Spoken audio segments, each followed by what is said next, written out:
dans le coin, mettre en valeur également les organismes communautaires de la ville. Ce matin, je suis content qu'on puisse parler de l'organisme Le Rempart. D'abord, en studio pour en parler, elle est adjointe administrative Alexandre Bernier. Salut Alexandre, comment ça va? Salut, ça va bien toi? Ça va super bien en compagnie de la présidente du conseil d'administration de l'organisme Le Rempart, Lucie Langlois. Bonjour Madame Langlois, ça va bien? Ça va bien Rémi, toi? Ça va super bien. Je suis content que vous soyez là ce matin. Il y a un quilloton qui s'en vient samedi. Ça, c'est de joindre l'utile à l'agréable. Là, on s'entend, c'est toujours trippant. Mais avant d'en arriver là, si je devais commencer par la base, le Sentier, c'est un organisme qui œuvre, qui fait quoi comme mission, puis qui existe depuis combien de temps, Mme Langlois? Okay. En fait, le Rempart existe. On vient de souligner nos 5 ans d'existence. Félicitations. On s'occupe... notre mission, c'est de s'occuper des femmes en situation d'itinérance ou qui sont à risque de le devenir. OK. Donc, on était anciennement l'Armée du Salut. Ah oui? Ceux qui connaissent. Ben oui, bien sûr. Quand l'Armée du le côté Maison Charlotte, qui était l'hébergement pour femmes, puis quand l'Armée du Salut a fermé, les employés ont décidé de se regrouper pour reprendre la mission en disant on ne peut pas laisser cette mission-là partir comme ça parce qu'il y a un réel besoin. Puis il n'y a pas beaucoup d'organismes comme le nôtre, d'ailleurs. Ben non, effectivement. Donc, c'est ça. Puis avec l'aide de partenaires, de syndicats, de la CSN à Québec, bref, on a, avec les employés, on a reparti, on a déposé un projet qu'on a eu, puis c'est comme ça que c'est fondé le Rempart. Il y a de cela 5 ans déjà.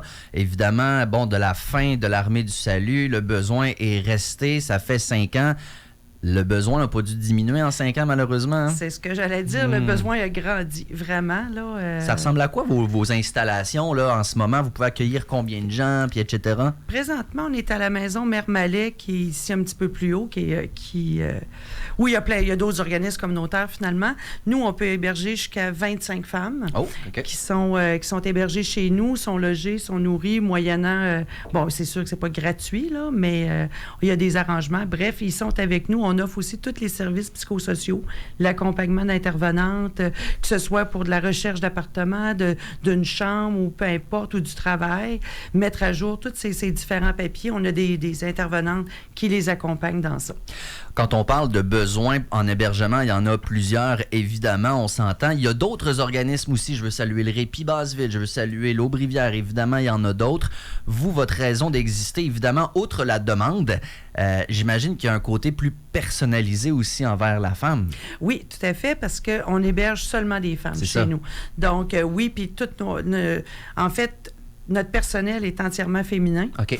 Ne serait-ce que pour assurer, je dirais pas nécessairement une sécurité, mais du fait qu'on est un organisme féminin. Ouais. Donc... de l'aisance, c'est peut-être un petit peu plus, dans l'accompagnement. Puis, Donc, le Rempart, qui est un organisme qui est extraordinaire, on s'entend, a une mission absolument incroyable qui, malheureusement, est plus importante que jamais. Là, on aimerait dire que vous n'avez pas de raison d'exister, mais bon, malheureusement, la vie n'est pas comme ça. Donc, il y a des besoins. Vous avez parlé de partenaires, mais évidemment, il y a un petit côté où on veut être autonome, on veut se trouver des moyens, nous aussi, de pouvoir continuer notre mission. Et c'est un peu là, Alexandre, j'imagine, qu'est arrivée l'idée de faire un quilloton pour l'organisme Le Rempart. Oui, bien cette année, c'est la première année où on a décidé de partir des levées de fonds. Okay. On n'en avait pas fait avant. On démarrait aussi en même temps. On avait beaucoup de choses à planifier. Donc, cette année, on s'est dit, là, c'est l'année, c'est nos 5 ans, on y va, on fait des levées de fonds. Fait que cet été, on avait fait le lavoton qui avait super bien marché.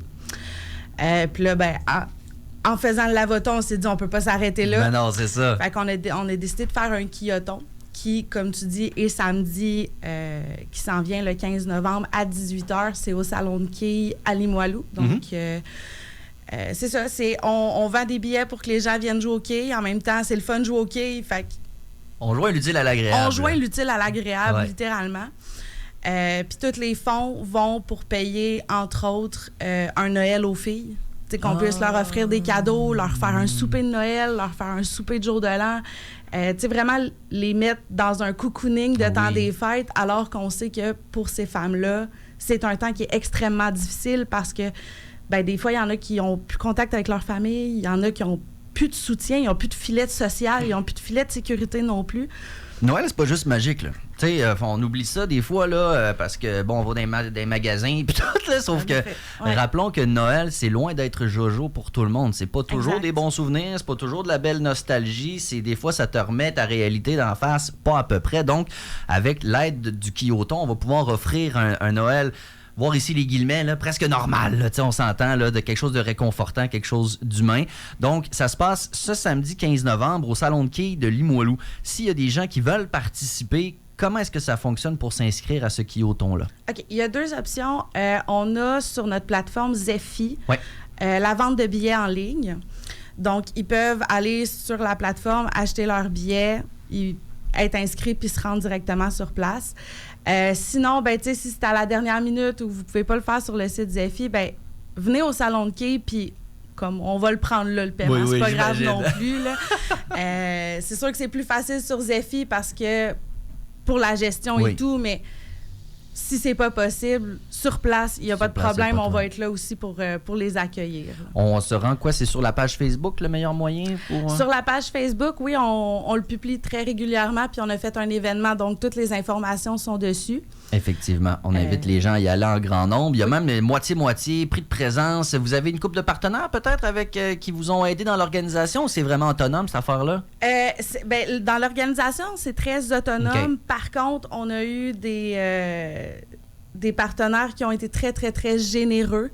On a eu des beaux prix là, qu'on va pouvoir remettre pendant le Kiyoton. Je souligne entre autres le Musée de la Civilisation qui nous ont donné des billets. Je souligne le Périscope qui nous a donné une paire de billets pour la pièce de théâtre Explosion. On a eu aussi Défi Évasion qui nous a donné des billets pour y aller en succursale. Donc, on va pouvoir faire tirer ça là, durant la soirée Kiyoton. Puis comme c'est des dons, je les considère comme des très bons partenaires pour le Kiyoton parce que c'est des prix qu'on n'aurait pas pu se permettre de donner aux gens qui allaient participer. C'est le fun de voir des organisations qui mettent la main à la pâte finalement, puis qui l'épaule à la roue, appelez ça comme vous voulez, puis qui aident des organismes comme vous à faire des événements parce que le but, dans le fond, c'est aidez-nous à aider. Là. C'est un peu ça que vous souhaitez là, avec cet événement-là, donc Kiyoton, qui se tient ce samedi 15 novembre pour l'organisme Le Rempart, dont la mission est d'héberger des femmes en situation d'itinérance. Madame Lucie Langlois, présidente du CA, après ce Kiyoton-là, y a-t-il déjà d'autres affaires que vous voyez venir? Sur quoi vous travaillez présentement? Là? Éventuellement, c'est sûr qu'on travaille à regarder pour d'autres moyens de financement. Ouais. Pardon. C'est sûr qu'on reçoit on a des subventions du gouvernement. On est aussi un organisme associé à Centraide qui nous aide énormément. Mm-hmm. Mais c'est sûr que quand on veut... On paye ce qu'on a à payer, là. Mais on s'entend qu'on aime ça offrir autre chose. On a souvent des dames qui n'ont pas les moyens, donc avec ces subventions, pardon, quand on fait des levées de fonds comme ça nous permet aussi de pouvoir payer des nuitées à nos dames, des fois qui n'ont peut-être pas l'argent pour payer tout de suite. Donc, on peut offrir des nuitées gratuites à ce moment-là. Donc, le plus de moyens possible, le plus de services vous pourrez offrir parce qu'on l'a rappelé, mais malheureusement, la demande est en forte croissance. Donc, l'invitation est lancée. Puis l'itinérance féminine, on s'entend souvent, on n'en parle pas tant que ça, hein? Fait que c'est difficile aussi d'aller chercher du financement. Donc, il faut travailler fort, je vous dirais. Quand vous dites d'itinérance féminine, je trouve ça intéressant, Mme Lucie Langlois. Est-ce qu'il y a des différences majeures que les gens auxquelles on ne pense pas nécessairement? Bien, il y en a plus qu'on pense. Ouais? C'est surtout ça. Souvent, c'est de l'itinérance qui va être cachée. Les femmes n'osent pas nécessairement le dire. Puis il y a tout ça, tu sais, on parle d'itinérance, des fois on peut avoir des gens, exemple, quelqu'un qui a passé au feu, qui n'avait pas d'assurance, qui perd tout, bien, elle se retrouve en situation d'itinérance avec le prix des loyers qui est rendu pratiquement exorbitant. C'est difficile aussi pour ces gens-là de se trouver quelque chose d'abordable. Donc, effectivement, il y a des défis additionnels. Tu avais l'air d'accord, Alexandre, également? Bien, c'est parce qu'à comparer, mettons, à l'itinérance masculine, c'est rare qu'on va voir une fille dormir sur un banc de parc. On va souvent voir des hommes. Des femmes, c'est rare qu'on les voit pour plusieurs raisons, entre autres la sécurité. Les filles vont préférer dormir chez des amis, de la famille, ou tristement ramasser quelqu'un dans un bar un soir pour juste pas dormir dehors, pour être en sécurité, parce qu'une femme tout seule, la nuit, dehors, elle est vulnérable. Mm-hmm. Donc, à cause de ça, ça fait que l'itinérance, on la voit moins. C'est vrai. Parce que les femmes vont s'organiser pour essayer de ne pas être dehors le plus possible. Mm-hmm. Donc, à cause de ça, vu qu'on ne le voit pas, bien, comme Lucie a dit, aller chercher des subventions puis faire peser le pourquoi c'est important, puis pourquoi cette clientèle-là elle a dont besoin alors qu'on la voit pas, ça devient difficile. Je comprends, c'est super intéressant. Malheureusement, puisqu'elle est moins visible, on a l'impression qu'elle existe moins, alors que c'est pas du tout ça.